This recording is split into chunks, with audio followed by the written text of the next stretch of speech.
ಬೇಗ ಶೃಂಗಾರವಾಗಿ ಅಲಂಕರಿಸಿಕೊಂಡು ಹೊರಗೆ ಬಾರಮ್ಮ. ಮಧುಮಂಟಪದಲ್ಲಿ ನಿನ್ನ ಗೆಳತಿಯರು ನಿನಗಾಗಿ ದಾರಿ ಕಾಯುತ್ತಿದ್ದಾರೆ. ಬಾರಮ್ಮ ಹೊರಗಡೆ ಬೇಗ. ಅಂಬಿಕಾ, ಮಗು ಅಂಬಿಕಾ. ಛೇ, ಈ ಹುಚ್ಚು ಹುಡುಗಿ ಎಷ್ಟೊಂದು ಅಲಂಕರಿಸಿಕೊಳ್ಳುತ್ತಿರಬಹುದು. ಅಂಬಿಕಾ, ಮಗು ಅಂಬಿಕಾ, ಬೇಗ ಹೊರಗಡೆ ಬಾರಮ್ಮ.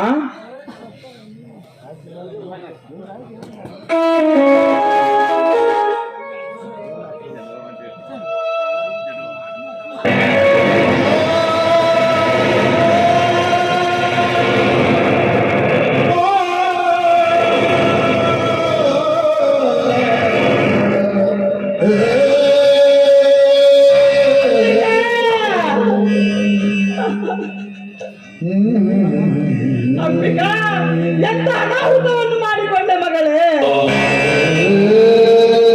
ಮಗು ಅಂಬಿಕಾ, ಆತ್ಮಹತ್ಯೆ ಮಾಡಿಕೊಳ್ಳುವ ಗಂಡಾಂತರವಾದರೂ ಏನು ಬಂದಿತಮ್ಮ ನಿನಗೆ?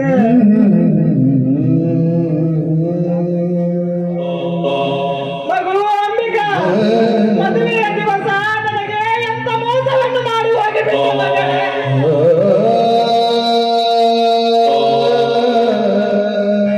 ಮದುವೆಗೆ ಬಂದ ಜನರಿಗೆ ನಾನೇನೆಂದು ಉತ್ತರಿಸಲಮ್ಮ.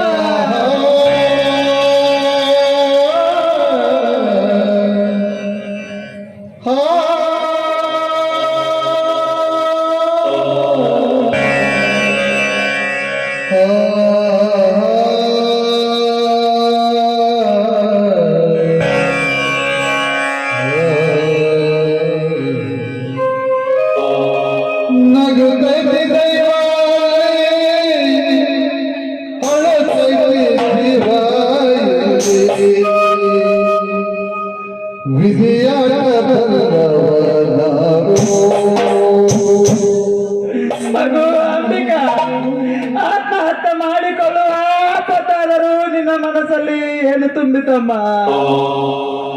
ವಿಧಿಯ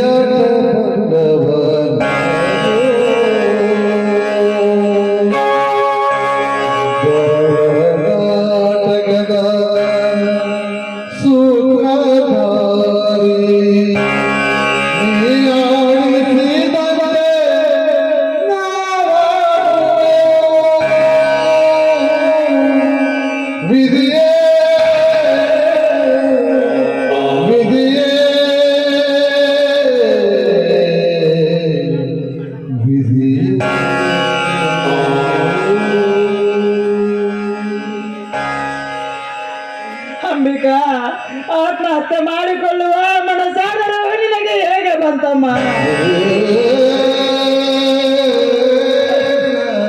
ಮಗು ಅಂಬಿಕಾ, ಈ ಮದುವೆ ನಿನಗೆ ಇಷ್ಟವಿರಲಿಲ್ಲವೇನಮ್ಮ? ನೀನು ಪ್ರೀತಿಸಿದ ನಿನ್ನ ಮಾವನ ಜೊತೆ ಮದುವೆ ಮಾಡಿಕೊಳ್ಳಲು ನಿನ್ನ ಮನಸ್ಸು ಒಪ್ಪಲಿಲ್ಲವೇನಮ್ಮ?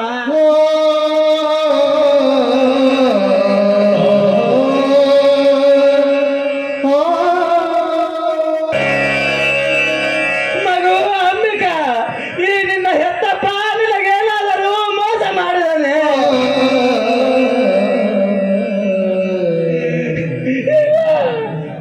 ಇಲ್ಲ. ಹಾಗಾದರೆ ಆತ್ಮಹತ್ಯೆ ಮಾಡಿಕೊಳ್ಳುವ ಗಂಡಾಂತರವಾದರೂ ಏನು ಬಂದಿತ್ತು ಮಗಳೇ?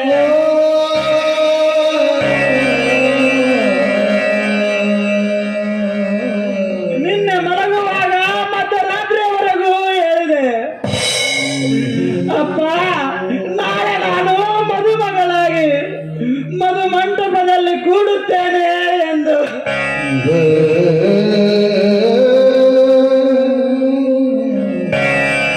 ಆದರೆ ಇಂದು ನೀನು ಮದುಮಗಳಾಗದೆ ಮಸಣಕ್ಕೆ ಹೋಗುವ ಮಲ್ಲಿಗೆಯಾಗಿ ಮನೆಯಲ್ಲಿ ಮಲಗಿರುವೆಯಲ್ಲ.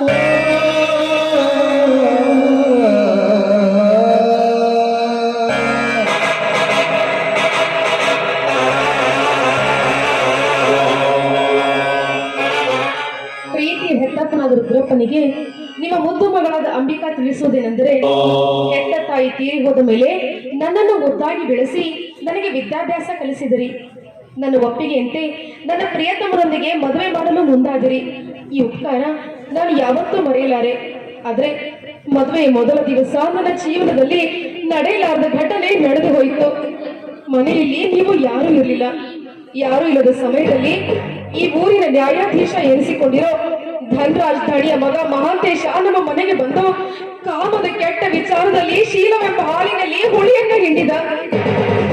ಅಪವಿತ್ರವಾದ ಈ ದೇಹವನ್ನ ಮತ್ತೊಬ್ಬರಿಗೆ ಅರ್ಪಿಸುವುದು ಮಹಾಪಾಪ ಎಂದು ಇಂದು ಬೆಳಗ್ಗೆ ಆತ್ಮಹತ್ಯೆ ಮಾಡಿಕೊಂಡೆ. ಇದು ತಪ್ಪು ಅಂತ ನಿಮಗೆ ಅನಿಸಿದ್ದರೆ ದಯವಿಟ್ಟು ನನ್ನ ತಪ್ಪನ್ನು ಕ್ಷಮಿಸಿಬಿಡಿ. ಇಂತಿ ನಿಮ್ಮ ಮಗಳು ಅಂಬಿಕಾ.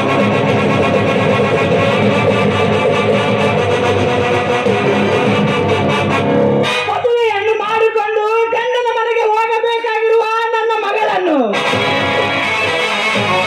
ಮಸಣಕ್ಕೆ ಕಳಿಸಿರುವ ಮಾಂತೇಶ್, ನಿನ್ನ ಮರಣ ನನ್ನ ಕೈಯಲ್ಲಿದೆ.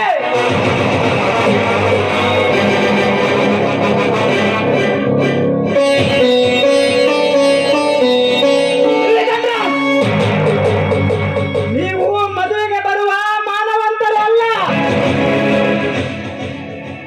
ನಂಬಿದವರನ್ನು ಕೊಲ್ಲು ಹಾಕುವ ಗೋಮುಖ ವ್ಯಾಘ್ರಗಳು.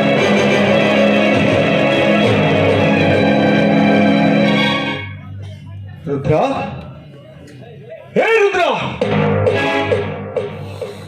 ಏನೇನು ಮಾತಾಡ್ತಿದ್ಯಲ್ಲ? ಯಾಕೋ, ಏನಾಗಿದೆ ನಿನಗೆ? ಹುಚ್ಚು ಹಿಡಿದಿದೆ ನನಗೆ, ಹುಚ್ಚು.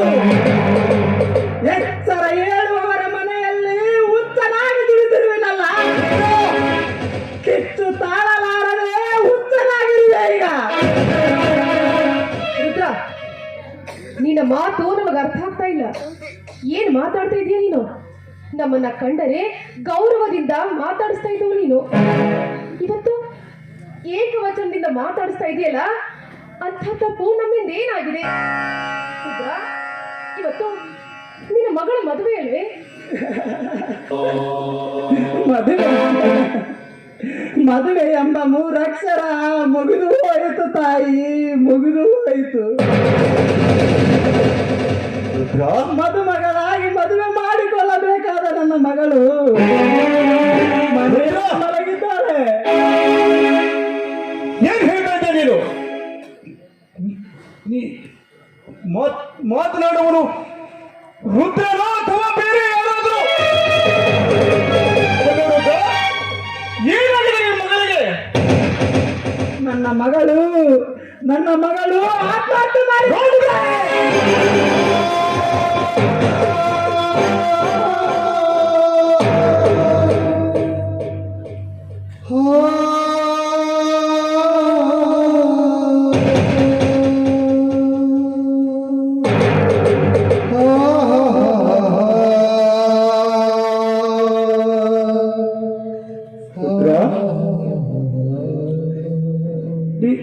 ನೀ ಹೇಳುವ ಮಾತು ಸತ್ಯವೇನು? ಸತ್ಯ ಸತ್ಯ, ಸತ್ತು ಸುಂದರವಾಗಿ ಮಲಗಿದ್ದಾರೆ ನೋಡಿ ಅಲ್ಲಿ.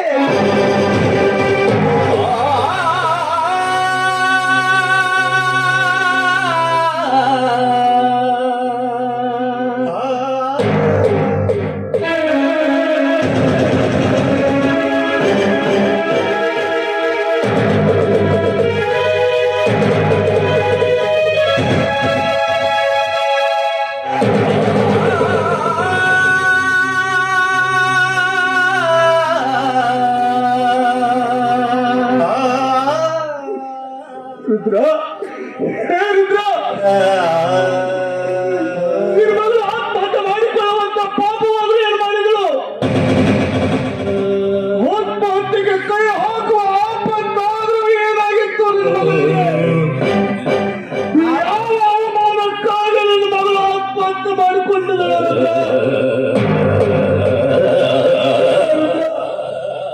ಆಪತ್ತು, ಅವಮಾನ, ಅಪಮಾನ ಎಂದೂ ಮಾಡಿಕೊಂಡವಳಲ್ಲ ನನ್ನ ಮಗಳು. ಅವಮಾನ ಮಾಡಿ ಅಪಮಾನಗೊಳಿಸಿ ಆಪತ್ತು ತಂದು ಒದಗಿಸಿ ಅವಳ ಮೇಲೆ ಅತ್ಯಾಚಾರ ಮಾಡಿದ್ದಾರೆ.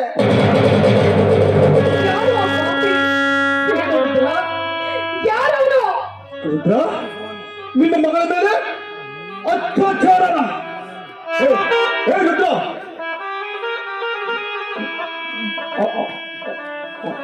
ಅತ್ಯಾಚಾರ ಮಾಡಿದ ಶಾಂತವಾಗಿ ಯಾರಂತ ಹೇಳಬೇಕು? ಆ ಪಟ್ಟಿ ಮಗ ತನ್ನ ತಾಯಿಯ ಗರ್ಭ ಸೇರಿದ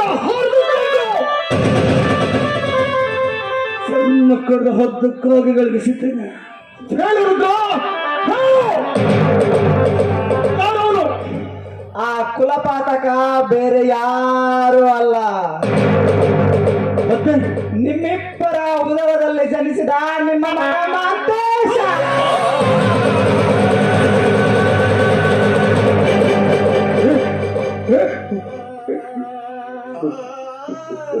ರುದ್ರ ಏನ್ ಹೇಳ್ತಿದ್ದ ನೀನು?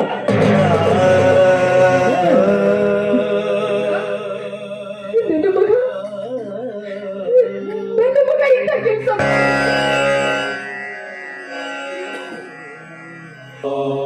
ಏ ರುದ್ರ, ನನ್ನ ಮಗ ಮಹಾಂತೇಶ ನಿನ್ನ ಮಗ ಸಾವಿಗೆ ಕಾರಣ ಅದನ್ನ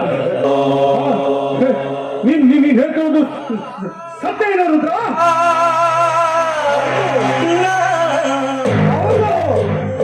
ಈ ಕೃತ್ಯವನ್ನು ಎಸಗಿದ್ದು ನಿಮ್ಮ ಮಗ ಮಾಂತೇಶನೇ. ನೋಡಿ ನೋಡಿ,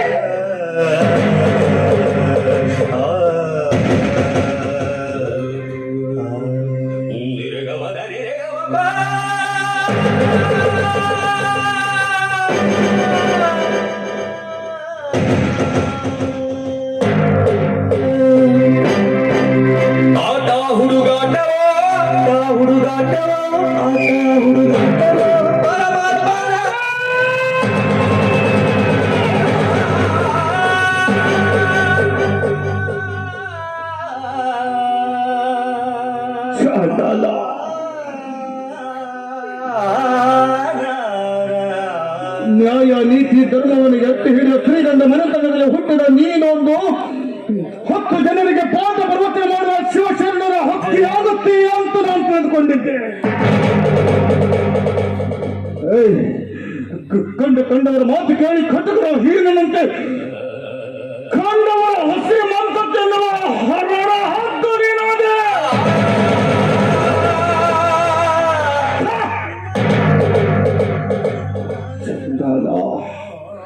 ನೀನು ಇಂಥ ಕೃತ್ಯಕ್ಕೆ ಕೈ ಹಾಕಿ ಅಂತ ನಾನು ಕನಸು ಮನಸ್ಸಿನಲ್ಲಿ ಕೊಂಡು ಸುತ್ತು 40 ಹಳ್ಳಿಗೆ ನ್ಯಾಯ ನೀತಿ ಹೇಳುವ ನೀತಿವಂತರ ಮನೆತನದಲ್ಲಿ ಇಂಥ ಒಂದು ವಿಸರ್ಜ ಅಂತ ಹುಟ್ಟು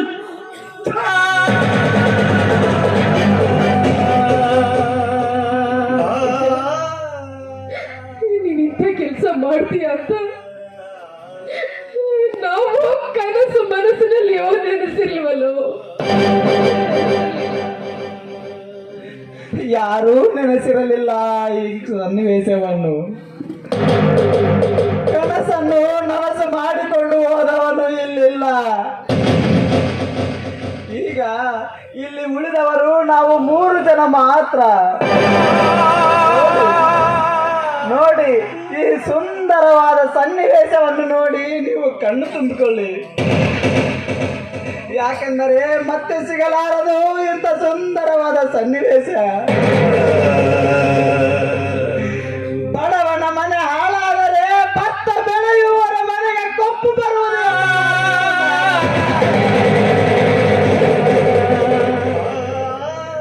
ಧನ್ರಾಜ್, ನಾನು ಏಕವಚನದಲ್ಲಿ ಮಾತನಾಡಿದರೆ ನಿಮ್ಮ ಮನಸ್ಸಿಗೆ ನೋವಾಗುವುದಲ್ಲವೇ? ಯಾಕೆಂದರೆ ನೀವು ಸುತ್ತ 40 ಹಳ್ಳಿಗೆ ನ್ಯಾಯ ಹೇಳುವ ನ್ಯಾಯವಂತರು, ನೀತಿವಂತರು, ಮಾನವಂತರು. ನಿಮಗೆ ಮದುವೆಯಾಗಿ 3 ವರ್ಷಗಳು ಕಳೆದಿದ್ದರು. ನಿಮ್ಮ ಹೊಟ್ಟೆಯಲ್ಲಿ ಒಂದು ಮಗು ಹುಟ್ಟಿರಲಿಲ್ಲ. ನಿಮ್ಮ ಹೊಟ್ಟೆಯಲ್ಲಿ ಒಬ್ಬ ಮಗು ಹುಟ್ಟಲಿ ಎಂದು ಈ ಊರಿನಲ್ಲಿರುವ ದೇವರಿಗೆಲ್ಲ ನಾನು ತುಪ್ಪದ ಅಭಿಷೇಕವನ್ನು ಮಾಡಿ,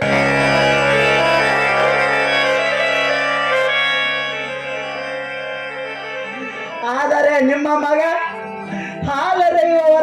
ಹಾಲೆರೆಯುವವರೆಗೆ ವಿಷವನ್ನು ಕೊಟ್ಟು ಹೋದ. ದೊಡ್ಡವರ ಮಗನೆಂದು ಎತ್ತಿ ಆಡಿಸಿದೆ. ಕೊನೆಗೊಮ್ಮೆ ಅವನು ನನ್ನ ಎದೆಗೆ ಒತ್ತು ಹೋದ.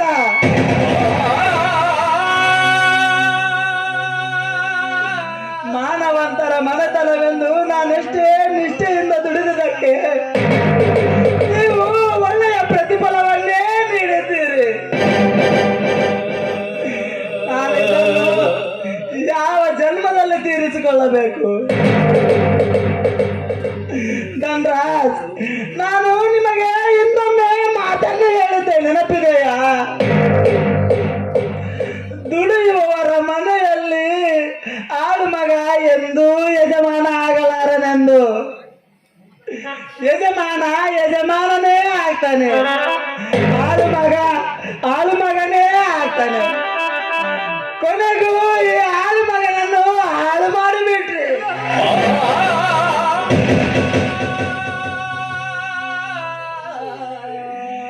ನಂಬಿದವರ ಕುತ್ತಿಗೆಯನ್ನು ಕೊಯ್ಯುವ ನಿಮ್ಮಂತವರಿಗೆ ನಾನೇನೆಂದು ಕರೆಯುವೆ?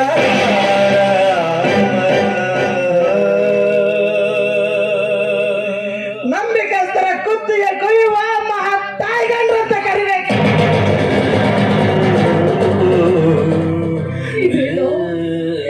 ಏನು ಮಾತಾಡ್ತಾ ಇದೆಯಾ ನೀನು? ಯಾಕೆ ತಾಯಿ, ಯಾಕೆ ನಿನ್ನ ಮನಸ್ಸಿಗೆ ನೋವಾಯಿತೆ? ಹೌದು, ಆಗಿರಲೇಬೇಕು. ಯಾಕೆಂದರೆ ನನ್ನ ಹೆಂಡತಿಯ ಹೊಟ್ಟೆಯಲ್ಲಿ ಒಂದು ಹೆಣ್ಣು ಮಗು ಹುಟ್ಟಲಿ ಎಂದು ನೀನು ಹರಕೆ ಹೊತ್ತಿದೆಯಲ್ಲವೇ? ಅದು ಯಾಕೆ ಗೊತ್ತೇ? ನಿಮ್ಮ ಮನ ಮುರುಕ ಮಗನಿಂದ ಅವಳಿಗೆ ಅವಮಾನ ಮಾಡಿಸಲೆಂದೇ ಆಗಿರಬೇಕು. ಅವಳು ನಿಮ್ಮ ಮನೆಗೆ ಬಂದಾಗ ಅವಳ ಕೊರಳಲ್ಲಿ ಚಿನ್ನದ ಸರವನ್ನು ಹಾಕಿ ಕಳಿಸಿಕೊಟ್ಟು ಅದರ ಉಪಕಾರವನ್ನು ಇಂದು ನಿಮ್ಮ ಮಗನಿಂದ ತೀರಿಸಿಕೊಂಡು ಬಿಟ್ರಿ.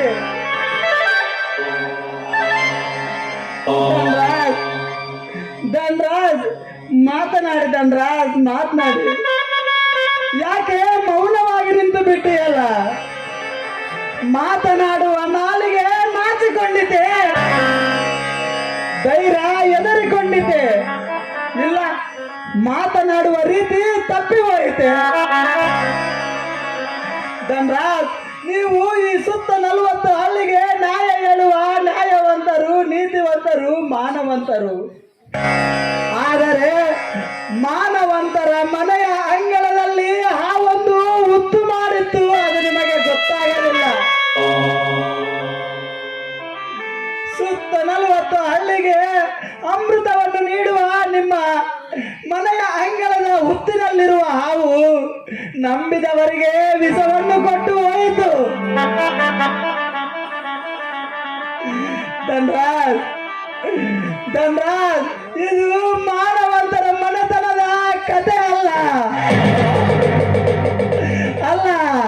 ಇದು ಮಾನವಂತರ ಮನೆತನದ ಕತೆ ಅಲ್ಲ.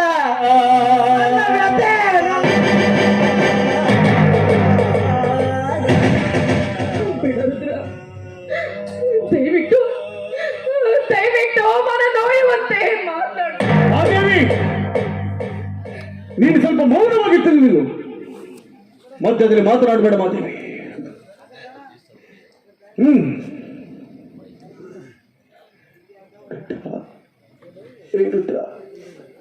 ನೀನು ಮಾತನಾಡು ರುದ್ರ.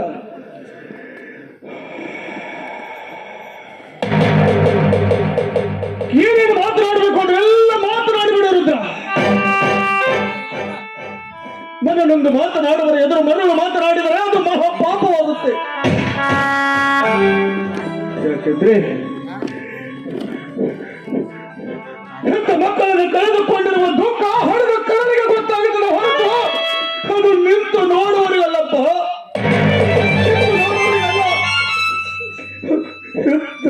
ಕರಳು ಕಳೆದುಕೊಂಡಿರುವ ದುಃಖ ಅದು ಹೊಡೆದವರಿಗೆ ಮಾತ್ರ ಗೊತ್ತಿರುತ್ತದೆ,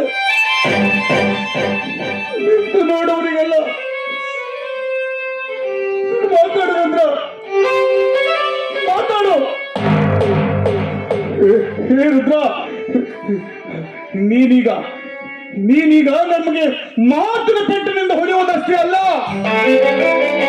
ನೀನು ಮರಣವನ್ನು ನಿನ್ನ ಮಾತಿನ ಪೆಟ್ಟಿನಿಂದ ನನಗೆ ಹೊಡೆಯುವುದಷ್ಟೇ ಅಲ್ಲ, ನಿನ್ನ ಕಾಲಲ್ಲಿರುವ ಚಪ್ಪಲಿಗಳನ್ನು ಹೊಡೆದರೂ ನಾನು ಒಪ್ಪಿಕೊಳ್ಳುತ್ತೇನೆ. ಯಾಕೆ ಗೊತ್ತಾ ತಪ್ಪು ಮಾಡುವ ಮಕ್ಕಳನ್ನು ಹೆತ್ತಿರುವುದು ಅದು ಹೊಡೆದವರ ಕರ್ಮ. ಕರ್ಮವನ್ನು ಅನುಭವಿಸುವುದು ಹೆತ್ತವರ ಧರ್ಮ. ತಪ್ಪು ಮಾಡುವ ಮಕ್ಕಳನ್ನು ಹೊಡೆದವರ ಕರ್ಮ ಕಣಪ್ಪ. ಅದನ್ನು ಅನುಭವಿಸುವುದು ಹೆತ್ತವರ ಧರ್ಮ. ಹೀಗಿರುವಾಗ ನೀನದೆಷ್ಟು ಮಾತನಾಡಿದ್ರು ನನಗೆ ನೋವಾಗೋದಿಲ್ಲ ರುದ್ರ, ನನಗೆ ನೋವಾಗೋದಿಲ್ಲ. ಆದ್ರೆ ರುದ್ರ, ಆದ್ರೆ ಕಳೆದುಕೊಂಡಿರುವ ನಿನ್ನ ಮಗಳು ಮಾನ ಮಾತ್ರ ಮತ್ತೆ ಮರಳಿ ಬರಲಾರದು ರುದ್ರ. ಆದ್ರೆ ಈಗ ಸತ್ತಿರುವುದು ನಿನ್ನ ಮಗಳಲ್ಲ ರುದ್ರ, ನನ್ನ ಮಗಳು.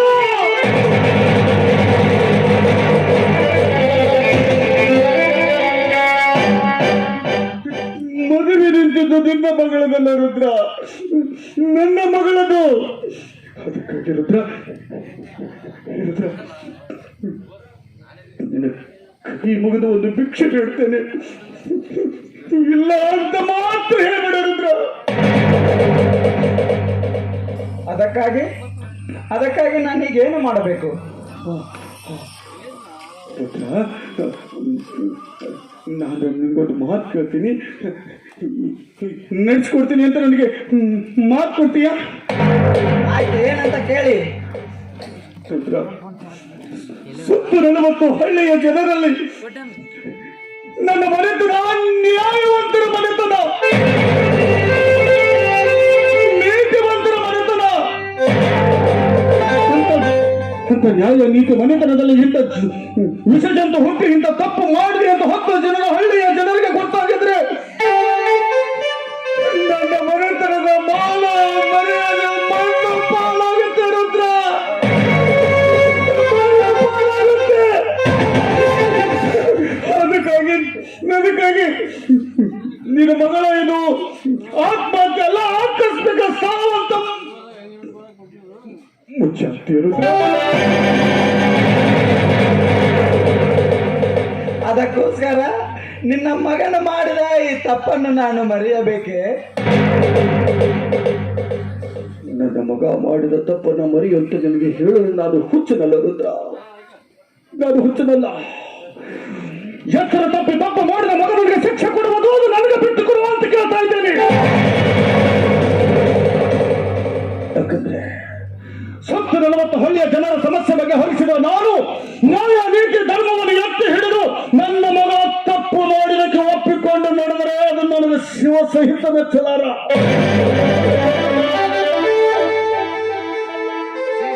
ಅವರಿಗೆ ಶಿಕ್ಷೆ ಕೊಡುವ ಕಾರ್ಯ ಮಾತ್ರ ನಿನ್ನ ಕೈದಾಗಬಹುದು, ಅದು ನನಗೆ ಬಿಟ್ಟುಕೊಡುತ್ತ. ಮದುವೆಗೆ ಬಂದವರನ್ನ ಸಮಾಧಾನ ಹೇಳಿ ಕಳಿಸುವ ಬಾರನೆಂದು ರುದ್ರ. ಕಳಿಸ್ತಿಯಲ್ಲ ರುದ್ರ, ನಾನು ಹೋಗಿ ಶುಭ ಸಂಸ್ಕಾರ ಎಲ್ಲ ವ್ಯವಸ್ಥೆ ಮಾಡಿ ಬರ್ತೇನೆ. ನಿಲ್ಲ ಧನರಾಜ್, ನಿಮ್ಮ ಮನೆಯ ಅನ್ನವನ್ನು ತಿಂದ ಋಣಕ್ಕಾಗಿ ನಾನು ನಿಮ್ಮ ಮಾತನ್ನು ನಡೆಸಿಕೊಳ್ಳುತ್ತೇನೆ. ಆದರೆ ನಿಮ್ಮ ಮಗ ಮಾಡಿದ ತಪ್ಪಿಗೆ ಶಿಕ್ಷೆ ಆಗದೇ ಇದ್ದರೆ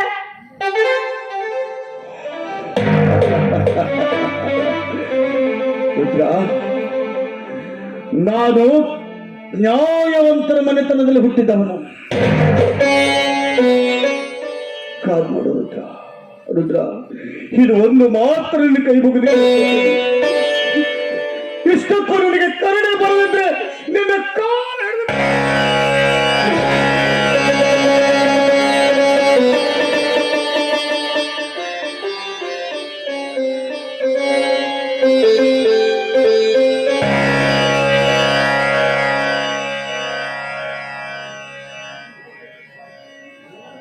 ಇದೊಂದು ಭಿಕ್ಷೆ ಮಾತ್ರ ಇಲ್ಲ ಅಂತ ಬೇಡ ರುದ್ರ, ಇದೊಂದು ಭಿಕ್ಷೆ ಮಾತ್ರ ಇಲ್ಲ ಅಂತ ಬೇಡ.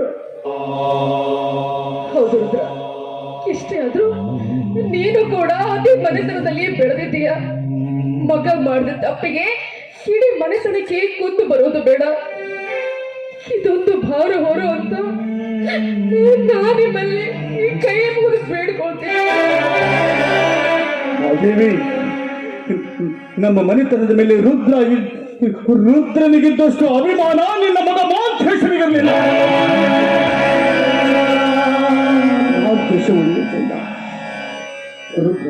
ಎಂಬ ಸ್ವಾಭಿಮಾನಿಕ ಅಭಿಮಾನದ ಮನುಷ್ಯ. ಇದು ನಿನಗೆ ಅರ್ಥ ಆಗ್ಲಾರ್ದು ಮಾದೇವಿ, ಇದು ನಿನಗೆ ಅರ್ಥ ಆಗ್ಲಾರ್ದು. ರುದ್ರ, ಅವತ್ತು ಹಸು ಭೂತ ನನ್ನನ್ನು ಎದುರಿಗೆ ತಂದು ನಿಲ್ಲಿಸಿದಾಗ ರುದ್ರ ಇವಳನ್ನು ಓದಿಸಿ ಬೆಳೆಸಿ ಸುಖಕ್ಕಿಂತ ಸಾಲಿನಲ್ಲಿ ನಿಲ್ಲಿಸಿ ಭಾರತೀಯಾಗಿ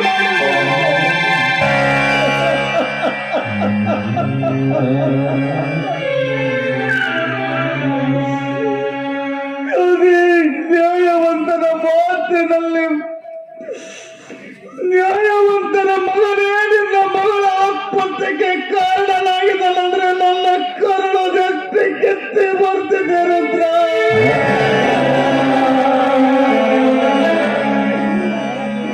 ನನ್ನ ಆರ್ತಿ ಮಗಳನ್ನ ಓದಿಸಿ ಬೆಳೆಸಿ ದೊಡ್ಡವಳನ್ನಾಗಿ ಮಾಡಿದ್ದೆ. ಅವರಿಗೆ ಅಲ್ಲಿ ಸಮುದ್ರ ಚಿಕ್ಕಿಸದೆ ಬೆಂಗಳೂರನ್ನು ಸಾರದಲ್ಲಿ ಓದಿಸಿ ದೊಡ್ಡವಳಾಗಿ ಮಾಡಿ ಬೆಳಗಾಗದ್ರಲ್ಲಿ ನಿನ್ನ ಮಗಳ ಮದುಮಗಳಾಗಿ ಹಸಿ ಮನೆ ಏರುವ ಸಂದರ್ಭ. ಆದ್ರೆ ಮದುಮಗಳಾಗಿ ಹಸಿ ಮನೆ ಏರುವ ಮಗಳು ಮಸಣ ಸೇರುವುದಂದ್ರೆ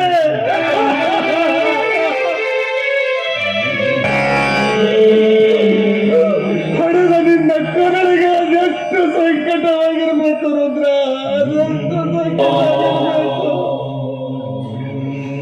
ದಯವಿಟ್ಟು ನನ್ನೆಲ್ಲ ಕ್ಷಮಿಸು ರುದ್ರ, ನನ್ನೆಲ್ಲ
ಎತ್ತ ಕರುಳನ್ನು ಕಳೆದುಕೊಂಡವರು ತುತ್ತು ಹಾಕಿದ ಮನೆಗೆ ನನ್ನನ್ನು ಬಂಧಿಸಿ ಬಿಟ್ಟೆ ತಂದೆ, ಬಂಧಿಸಿ ಬಿಟ್ಟೆ. ಅಯ್ಯೋ ಅಂಬಿಕಾ, ಇಂಥ ಸಮಯದಲ್ಲಿ ನಾನು ಅಸಹಾಯಕನಮ್ಮ, ನನ್ನನ್ನು ಕ್ಷಮಿಸು ಮಗಳೇ, ಕ್ಷಮಿಸು ಬಿಡು.